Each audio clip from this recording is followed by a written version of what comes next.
शिव पुराण कथा नियम और लाभ शिव भक्तों के लिए बेहद जरूरी। शिव पुराण जिसमें कुल 7 भाग संहिता है। इन संहिताओं में शिव पुराण पाठ के नियम, विधि और पुराण पाठ के लाभ सहित शिव लीला की कथाएं हैं। इनके पाठ से शिव भक्त लोक और परलोक दोनों ही जगह सुख पाते हैं।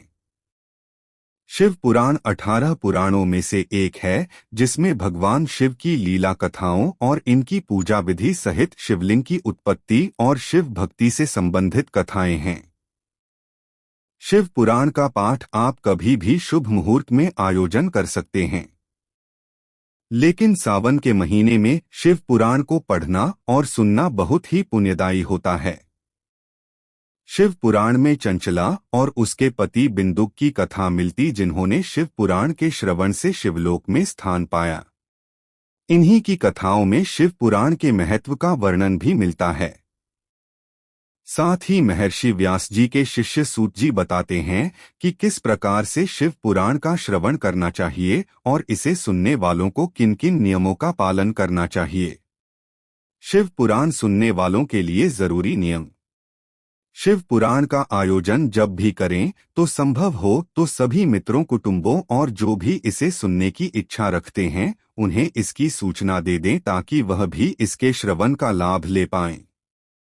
शिव पुराण कथा श्रवण से पहले यह संकल्प करें कि आप ध्यान पूर्वक कथा का श्रवण करेंगे और मन को शिवजी की में लगाए रखने का प्रयास करेंगे।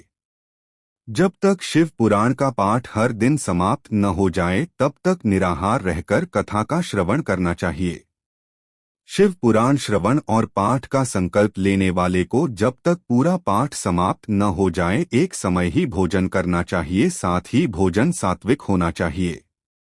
शिव पुराण की कथा श्रवण जब तक आप सुन रहे हों, यानी जितने दिनों तक शिव पुराण की कथा चले तब तक मसूर की दाल, गाजर, बासी भोजन, हींग, लहसुन, प्याज, जला अन्न, सेम और हैवी भोजन, गरिष्ठ भोजन के अलावा मांस, मदिरा के सेवन से परहेज रखना चाहिए।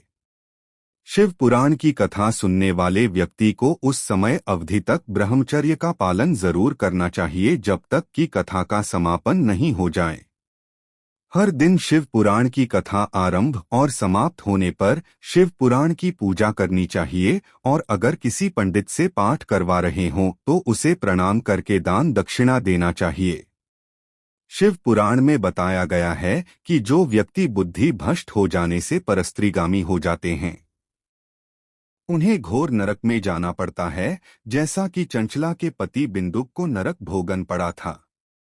लेकिन चंचला ने शिव पुराण के श्रवण से पति को पाप से मुक्ति दिलाई थी। शिव पुराण की कथा से संतानहीन लोगों की गोद भी शिवजी भरते हैं।